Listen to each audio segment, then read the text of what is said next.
On this week's episode of the Crushing Debt Podcast, hustle and grind is the new stupid. Welcome to the Crushing Debt Podcast with your host, Florida attorney Shawn Yesner, where our goal is to help you get rid of the financial bullies in your life. So welcome back to this week's episode of the Crushing Debt Podcast. My name is Shawn Yesner, owner and founder of Yesner Law, and welcome back live and in person, your financial coach, George Corbello. How you doing, George? I'm glad that I'm not lazy this week, that's for sure. But no, back in the office, and good to see you in person, for sure. Yeah, you weren't lazy. You were on vacation. It was all that financial coach money, man. Exactly.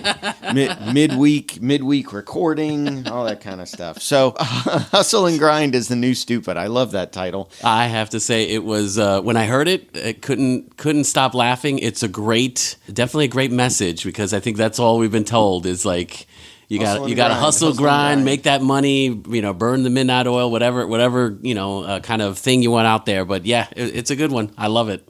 So what are we talking about? So George and I recently attended, just a couple days ago, the largest networking event in Tampa Bay, which was hosted by ActionCOACH. There's a couple of different ActionCOACH franchises here in the Tampa Bay area, but I work a lot with Ford and Barb and Juliet Kais and all their coaches over there at ActionCOACH Tampa Bay out of St. Pete. And so we actually got to see the founder of ActionCOACH, a guy named Brad Sugars, live and in person. So what we thought we'd do is we did capture a couple interviews. We'll have Mark set those up at the end of the episode so that you can listen to those really short, 2 or 3 really, really short interviews that we captured at the event. But what we thought we'd do is just kind of do a wrap-up show. I like it. I like the idea of what did we learn and how much were you paying attention there, Shawn? So that's the question. That's the big question. How much were you paying attention? Which was kind of interesting. As I was looking around watching Brad speak, seeing people on their cell phones. On the phone, right. Thinking to myself, that's not right. Mm-hmm. You paid, most of the people that were there paid at least about $50 to be there, and you're surfing on your cell phone, but whatever. Speaking of our editor, Mark, I do want to give him credit. He is one of the sponsors of our show. He's got a website called LegacySpotlight.com. So if you want to capture stories for future generations, or if you want to capture stories from previous generations to give to future generations, LegacySpotlight.com. Mark is our editor, and so he will make all of this sound seamless when the episode comes out. But in the meantime, let's talk a little bit about what we learned. So yeah, hustle and grind is the new stupid. And the message that I took from that was, you got to work smarter, not harder. Oh, so simple. Yeah. So simple. But I think the message that I got from this is, if I'm not getting paid when I'm asleep, it's not a business. That was the line that kind of followed through and followed up in regards to that. Because I think we're supposed to be working hard, and you start your own business, right? Because you don't want to work for the corporate person and 40 to 45 hours a week, and yet you go into your business, right? And you're working 80 to 100 hours a week. And it's like, oh, but it's me, it's like, so you trade one bad manager for another. Yeah. Yeah, you felt like you were working for an idiot before, and then you start your own business, and you realize now you're really working for an idiot. Whoa! And I think that's, some of the lines, some of the information I really got was, where can the business kind of work without you? See, isn't that the ideal situation where if you're going to be truly the CEO of your business is running without you. And I get it. In the beginning, we have to work hard, put certain processes and systems in place. But I think that's what the ultimate goal. If you're doing it for 10 years, are you doing it right, I guess, is the question. Right. In other words, I need to make myself replaceable. I need to take all the functions and tasks that I do and break them up and split them up. And I may create the systems and I may train the systems, but the whole purpose for doing that is I don't have to do the work anymore. Right. As you're listening to this, if you're listening to it on the day it comes out, I will be at a networking event called Become a Better Agent, which is put on by Insured Title, another one of our really good relationships here at the podcast and for the law firm. The 2 days prior to that, I will be at a legal education bankruptcy seminar. They have the annual Memorial Judge Pasquet bankruptcy, I think it's the Judge Pasquet Memorial Bankruptcy Seminar, and it's here in Tampa. It's 2 days. People come in from all over the country to attend this legal education seminar. But the thing that worries me is I'm in the office all day today. I'm out all day Tuesday, all day Wednesday, and the first half of Thursday. Here we are at the end of the month. I need to make sure that the business has been set up, that it's making money when I'm no longer here. I mean, the example that Brad gave where he said, everybody stand up, and then he said, now sit down if you're a solopreneur, and half the room sat down. And then he said, okay, you walk over to your employees, you call your employees over, and you say, hey, I'm going to take a vacation. And then we lost a few more business owners. Well, the length of vacation is what made them sit down, though. Well, then he said, if I remember right, then he said, now you're going to be on vacation for 6 months. How many of you business owners can go on vacation for 6 months and know that the company is going to be generating business while you're gone? I couldn't do that. Well, and generating business is one thing, but they're making decisions. On your behalf, and that's empowering your employees to really think about what's good for the organization, for the company itself, and it continues to grow. So it's not just sustainability, it's, continued growth even if you're not there. Right. And that goes into one of his next points, which is what daily goals does your company have? What daily goals do you have? And I used to track this, and I kind of got away from it, and I actually feel like I got to get back to it, because I did write down every day 6 things that I wanted to accomplish that day, and then I would do weekly reports with Ford about what do I want to accomplish in a week, but I only meet with Ford every other week, so I changed that to bi-weekly, and I noticed as I've gotten away from the 6 things daily, and then as I've gotten away from weekly reports to my coach, my productivity is actually dropping. So hey, if it ain't broke, don't fix it. Well, I commend you for having a coach, so thank you for that, providing the service there. But they're there to help you with the accountability part. And but at the end of the day, they're not there always with you. So I think having those daily goals really keep you in that perspective of what it is that you're looking to accomplish. And we always think about the big goals. We're going to make this amount of money with these for this year. We're going to need to employ these amount of employees to be successful, so on and so forth. Kind of realize you have to have things in place each day in order for those things to be a true goal that you're going to achieve. And I think we forget about those kind of things itself. So what are some of the 6 goals? Let me pry into your business knowledge. What are some of the steps or goals you're trying to accomplish each day? I don't know. Oh, sorry about that. So here's why. No. Here's why. Because when I was doing it, I would create 6 new goals every day. Now, that's tough. Something that Brad said that I didn't write down, but I recall him saying it, is that he has his business, his people have 6 goals that they need to accomplish every day. Right. And they're very much the same goals every day.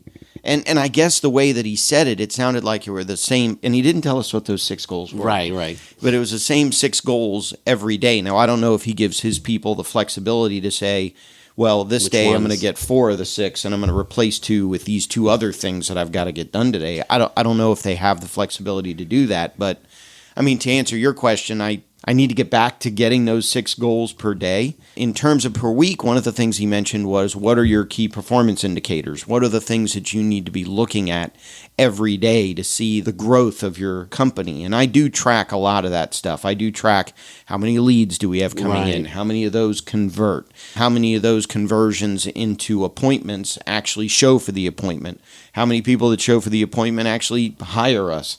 I do track how long does it take between the day they contact us and the day they get in here for an appointment. How long does it take between the day they have their appointment and the day they pay? How much do they pay on average? I measure all of that stuff. Great.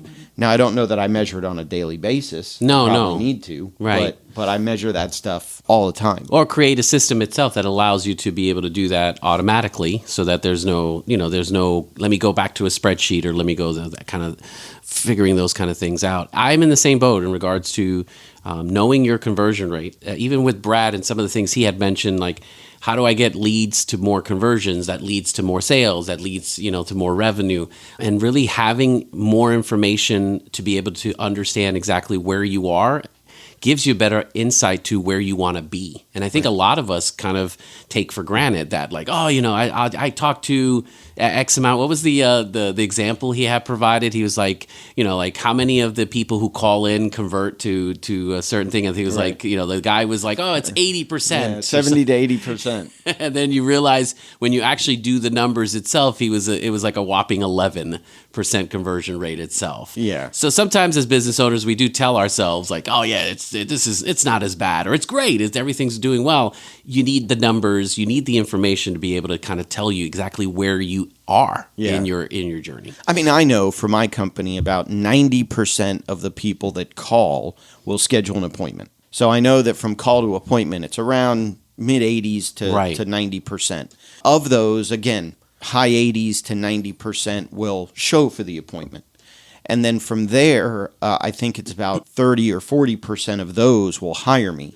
But when you look at the number of people that call me to the number of people that hire me, it's only about 20 to 25%. Right. So one of the things that I do with ActionCOACH all the time, the 5 ways, which I'm not going to go into on the show. That's something that ActionCOACH, if you really ActionCOACH do that. Yeah, I'm probably not going to do it justice. But one of the things that it teaches you is if you can get one of those numbers up, it'll exponentially grow. If you can get one of those numbers up by 10%, if you get 2 of those numbers up by 10%, it'll grow your bottom line by more than 20% because it compounds on itself. Correct. If you get it up by 10%, you probably will have more than a 10% increase in gross revenue. If you get all 5 of the 5 ways up by 10%, you'll actually experience like 61% growth in net revenue at the end of the day, at the end of the month, at the end of the year. So that's one of those things. The 2 things that I'm focused on are getting my close percentage up. Correct. And getting my average per customer up, the average retainer per customer up. Right. It doesn't. So that's the other thing we think too, like, oh, I just need more leads or more referrals and I'll be good. And we don't realize that that's just one part of the system itself to go from a lead or referral to conversion and to a client. Yeah. And I think that's where a lot of people, if you need to know this, I think what he was mentioning as well is kind of like we need to be learning as leaders, and we constantly need to be learning as leaders itself. And this is just one aspect that we sometimes gloss over as part of just doing business. We're thinking like, oh, I'm a business owner, we're good. Like I just need to do what I do. And that's it. But once again, that's just a job if you think about it at that point in your career. Yeah, the business will grow as you grow. Exactly. I love that. So it was read, learn, grow into a leader. That was the one thing that I always take away. Not everyone is a born leader, as much as we think we're all like it's kind of no. Just you have to learn, you have to understand, you have to grow, and the growth does include failure. You're gonna not do very well in some instances of your life, but learning from that allows us to continue that growth process. So yeah. I love that as part of the. I still love the hustle and grind. Is just a new super. That's still pretty good. 2 of the things that Brad said that I think I'm going to implement right away. One is raise all prices by 10% tomorrow. Love that. People are afraid, and I'm afraid of raising prices because you think if I raise prices, people aren't going to hire me. But if you raise prices, the people that aren't going to hire you tend to be sort of the bottom 10 not to the 20% of the client base. Yep. So the ones that will hire you don't even feel or know or see that 10% bump. Well, and the other thing too, I think you see the value you're providing in the role. So what is it that you're doing for them? If the client, regardless if it's 10% or not 10% or whatever the fee is, if they see that you're going to provide that value to the situation that they are looking into, why would it matter in regards to the fee or the money itself? If they're only thinking about the money, they're not really looking for your services truly for that. So get the right client. Yeah, the other thing that he said that I think I need to stop today as well, discounting kills businesses, instead add value. And I already do that somewhat in terms of if a client hires me to negotiate a debt, for example, and then they say, but I've also got this lawsuit from this creditor pending. Well, pay me to try to settle out the debt that you owe, and I'll defend the lawsuit for free, rather than discounting my price. Right. In other words, add value to what you're doing for the client to do both. At the end of the day, that's the important part. I mean, I get it. You look for ways to save when you're doing certain purchases, like things. I get that. But, when I want a lawyer, don't I want the best? Right. And don't I want someone who's going to be not only the best at what they do, but also caring and being there for me in my time of need. So I think that's, some people tend to forget those kind of things, but I feel like if you can provide that kind of value itself, I think that'll go a long way, regardless of the cost. I mean, I get it. Sometimes we're in those situations where it's like, oh my goodness, money. But I'm like, dude, if we're here to help you in that time of need, you want the best representation for it. Well, and I got bills to pay too.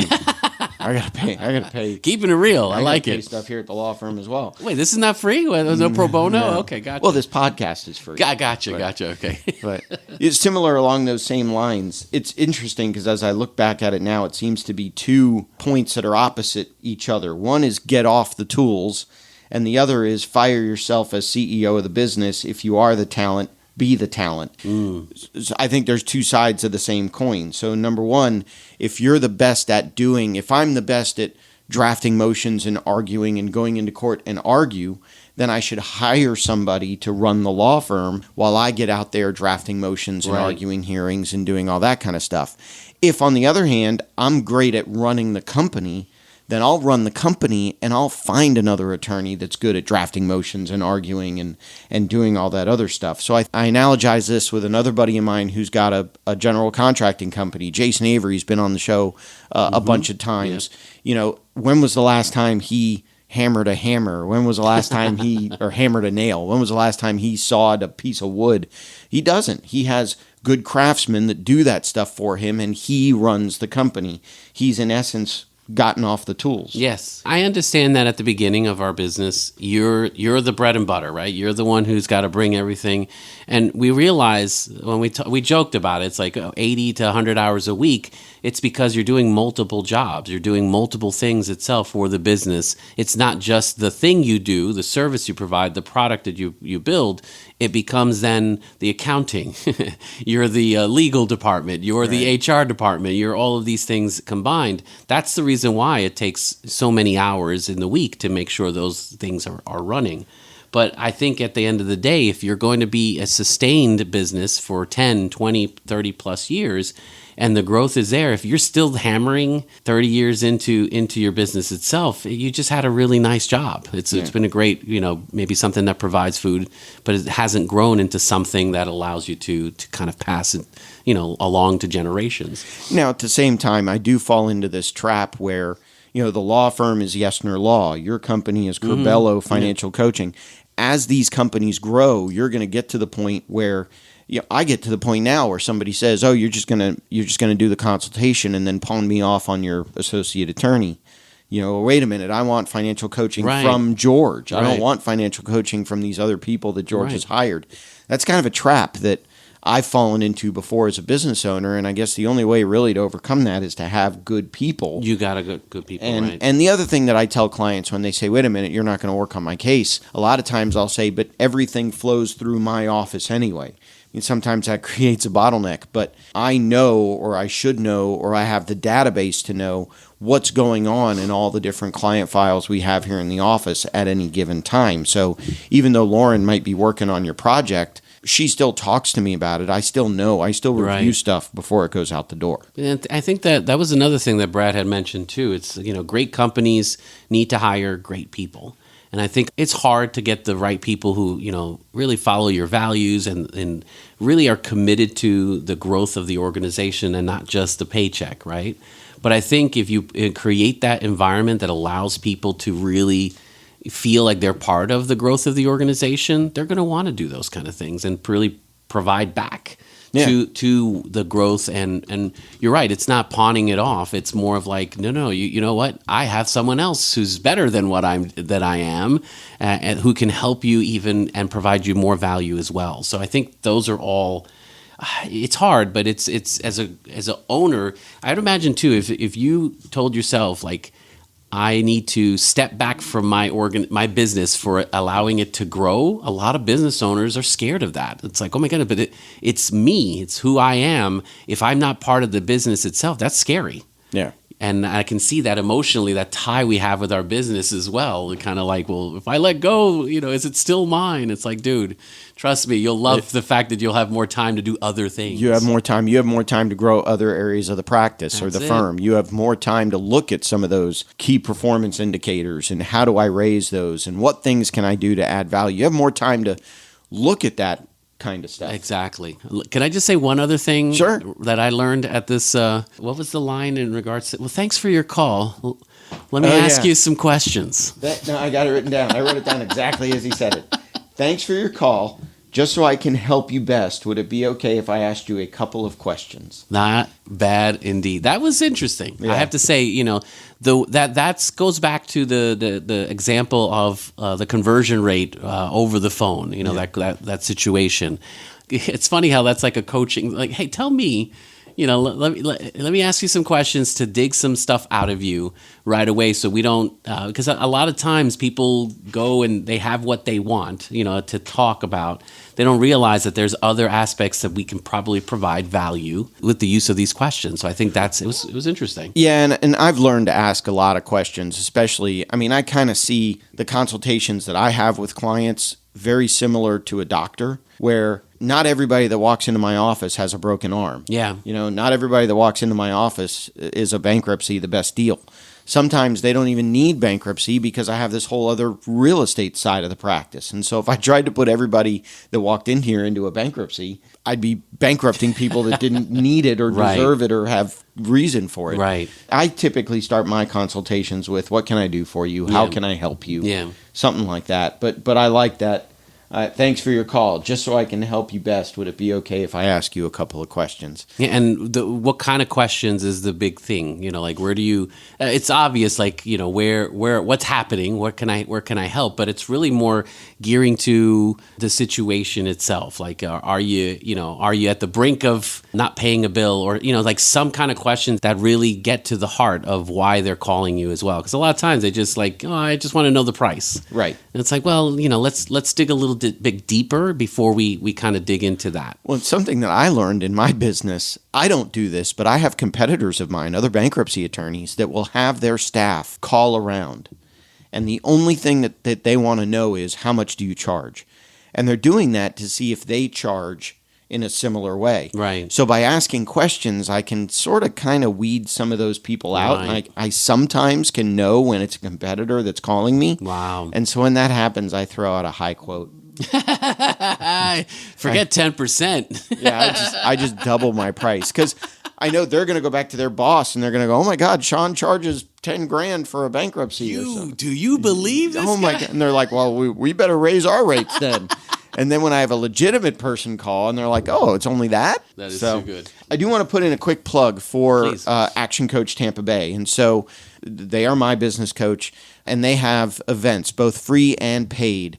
You can go to their website, which is actioncoachtampabay.com. You can even go to actioncoachtampabay.com/events, and that'll bring you to their upcoming events. I know that this meeting that they had with Brad is going to be a monthly meeting, not a monthly meeting live with Brad. Yeah. But I think he is going to record some videos, and so every month we'll go over some lesson that he has. They'll bring in a local speaker, or one of the coaches from Action Coach will come in and speak. And I know that they're going to have these days once a month. I think the next one, if you're listening to this on the day it comes out, the next one is March 17. Which is a Friday, March 17. If you are interested in attending, let me know, and I can connect you with the people over there at Action Coach. You can also just go to actioncoachtampabay.com/events. But very nice. Anything else? Anything else, George? All I say, I have to be impressed with Brad as well. One book a week? Guy was reading one book a week. I was like, wow, that's pretty impressive. I'm like at a point where it's like, can I get to maybe one book a month?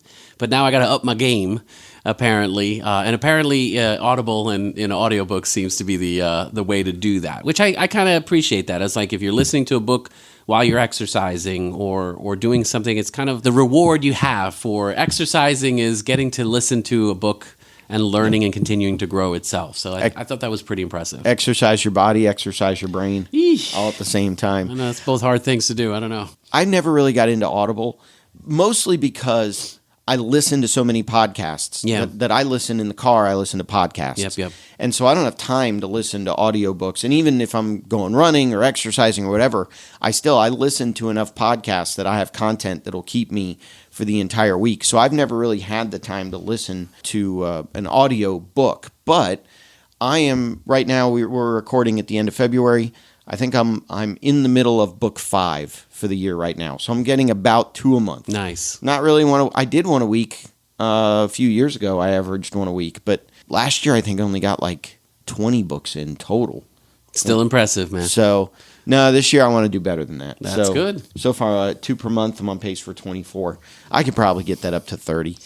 And I have to say, you can recommend one of the good books they have out there, Crushing Debt. Yeah. A little selfless plug there, but hey, that's a great book to get you started on your get out of debt journey. I do have a bunch of copies. I ordered 50 copies. We gave away about half of them. We gave away about 25 of them. So I've got about 25. If you want a copy, just shoot me an email and we will see what I can do. We've also got the Become Debt Free book.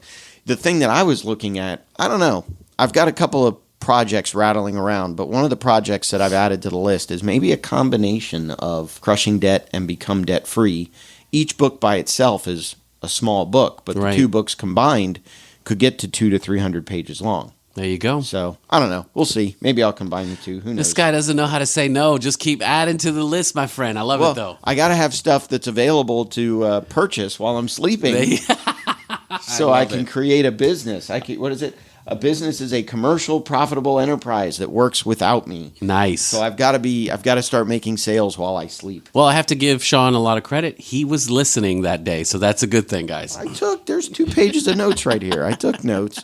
The other thing I want to do real quick, I want to mention Sam Cohen, our other sponsor. He has Attorneys First Insurance. They write errors and omissions insurance, basically malpractice coverage for attorneys and title companies all over the country. So if you want to support the show and you know an attorney or title company starting up, have them contact Sam at attorneysfirst.com or just go to the website, attorneysfirst.com. He is not a hard sell. He will simply give them the best quote or tell them that he can't give them the best quote, and they will be on their way. Speaking of making money while we sleep, we got the Patreon page up and running, which we are continuing to fill with content. And, I want to make sure that we're giving the right message. So the purpose of the Patreon page is this show does cost to produce.